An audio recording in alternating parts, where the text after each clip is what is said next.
Kadalasan gugupitin mo siya one-handed, no? So dalawang model na lumabas nito isang Raptor Rescue tsaka isang Raptor Response. Magkaiba yun. So ito yung Raptor Rescue, no? So meron siyang 5 tools.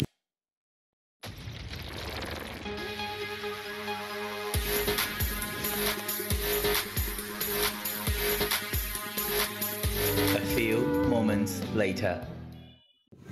So good evening, no, mga kasaway, kasita at kasermon. Walang video ang inyong abang lingkod ngayon, no, tungkol sa kalye, no. So ang gagawin ko na lang, syempre gawa natin paraan, no. Kailangan may video tayo for today or for this evening, no. So ang gagawin ko na lang, review video, no. Ang featured nga natin is itong Leatherman shears, no. Ang tawag dito Leatherman Raptor Rescue, no. So trauma shears siya, no. Usually gamit ito ng mga yung mga rescuer, mga paramedics, basta yung mga related sa mga rescue, no. So gamit, no. So re-review ko sa inyo, no. So etong heavy duty tong gunting na to tapos foldable.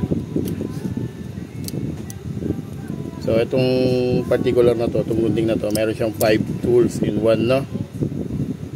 So meron siyang unang-una yung trauma shears niya. Kaya ganyan ang disenyo nga pala niyan, guys. Halimbawa, meron kayong kailangan gupitin na clothing, halimbawa, let's say pantalon, yung denim, no, kung tawagin, no. So yung let's say ba yun, no, gano'n, no. So para hindi mo magupit yung tao, no. Ito kaya ganyan ang disenyo niya, no, trauma shears kung tawagin niya, no. So ang disenyo ng gunting niya, kung mapapansin nyo, ito sharp blade, tsaka itong parang serrated, no. Ang reason kaya ganyan yan, tulad natin sa video, no. So pag normal na gunting kasi, let's say yung inyong item nagugupitin, pwede mag-slip away, no. Yan, no, pwede siyang dumulas, no. So kaya ganyan ang disenyo niyan, kaya ganyan yan, no? Para nakakapit pa rin siya, pansin nyo, hindi siya kagad nalaglag, di ba? Kasi kadalasan gugupitin mo siya one-handed, no. So dalawang model na lumabas nito isang Raptor Rescue tsaka isang Raptor Response. Magkaiba yun. So ito yung Raptor Rescue, no. So meron siyang 5 tools in one, no. So yun nga yung shears, yung gunting, yung kanyang oxygen tank wrench. Kasi nga pang ano nga to pang rescue at saka medical, no. So oxygen tank. So doon sa ating ambulance, no, may oxygen, no. Oxygen tank wrench, no. Ito yung panghigpit mo. Seatbelt cutter or strap cutter, kasi pwede mo nag-jump na yung seatbelt, ano kung i-rescue, hindi mo naman kasi siya pwedeng gamitan ng knife na i-slash mo yung belt, baka mahiwa mo yung person na i-rescue mo, no. Imbis ma-rescue mo, masugatan mo palalo. So una, shears, oxygen tank wrench, strap cutter, etong carbide, no, carbide glass breaker, no. So ano ba, merong sasakyan, hindi mabuksan, unconscious yung tao sa loob, pwede natin pagpasok ng salamin, no, para ma-rescue. At meron siyang, ang panlimang tools niya yung ring cutter, no. So sa aksidente kasi minsan nangyayari yon, bakit ikaw nagdadrive, lalo sa nagmumotor, no. Kuha tayo ring, lalo sa nagmumotor, no. Nangyayari minsan yan, bigla ka ng aksidente, yung ring mo nayupi sa daliri mo. So syempre pag nayupi na yun, hindi mo na mahuhugot. Kailangan na lang gawin dyan is, yun na nga lang, no? Ikakat natin yung ring, papasok natin dyan, doon ikakat natin. Syempre wag to, no? Ring ko to So dalawa lumabas na ito na mention ko kanina, and dyan mamaya sa edit ko papakita ko yung picture. Rescue at response. Ang pinagkaiba lang ng response dito, ito kasing rescue, ito ang mas malaking model. Yung response maliit lang yun. Ang pinagkaiba nyon, wala siya netong seatbelt cutter. Tapos yung kanyang oxygen tank wrench nandito sa may kanyang handle. Tapos mas maliit siya konti. Tapos ang finish niya yung glossy na stainless, yung para siyang naka-coating ng nickel. Parang ganito ang appearance niya. Para siyang makintab. Hindi katulad nito na matte finish na. So mamaya yan, pag-edit ko mamaya, makikita nyo yung pinagkaiba, no? So pinakita ko na, foldable, no? Ngayon, it comes with a holster, no? Maganda rin kasing holster to, good quality rin, no? So originally ganyan siya. Ang unique pa dito is pwede mo siyang gamitin as pag ganito.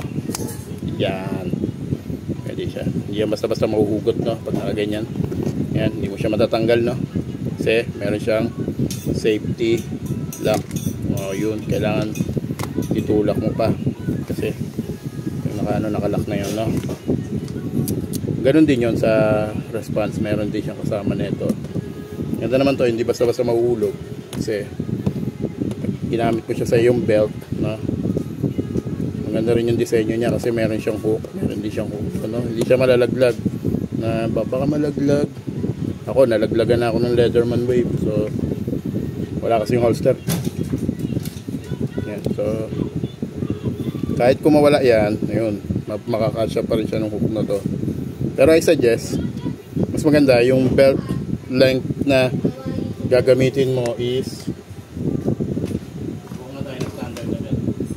maganda yung totoong belt, no? Yung tama sa diameter nito para hindi na siya kakawala. Tsaka tama to. Yun. So totoong belt, no? Para hindi siya kakawala, no?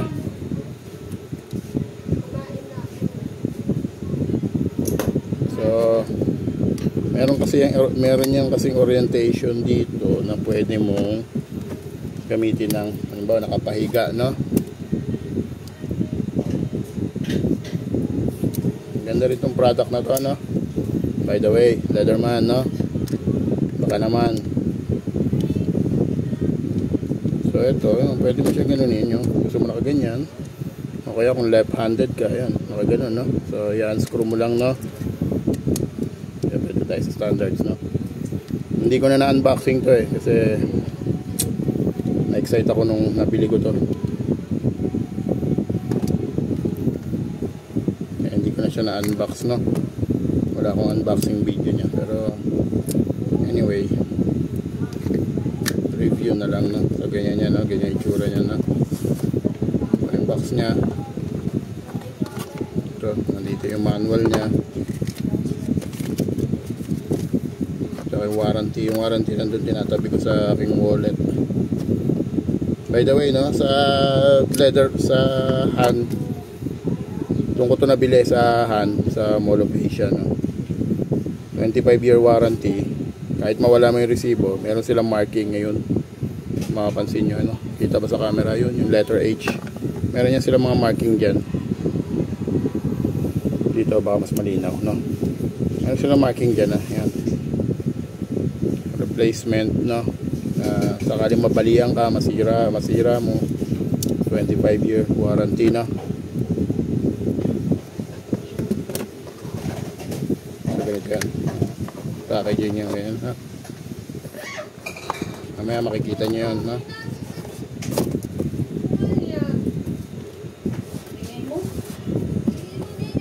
Tapos yan, so may signature na tayo dyan, no? Lahat ng gamit ko may signature yan. At kung anong year ko siya na-acquire, no? Kung anong code sa siya kapali, no? So that's it, no? Tinry ko lang yung review video. Malay nyo naman, medyo maano tayo.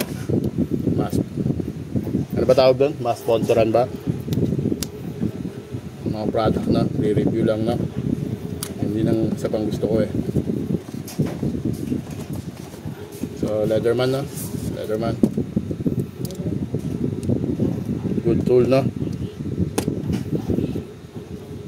So that's it for tonight's video no. Para may video lang ako, wala akong content for today kasi baka nagsasawa na kayo doon sa P. Burgos kaya hindi ko na kinukunan.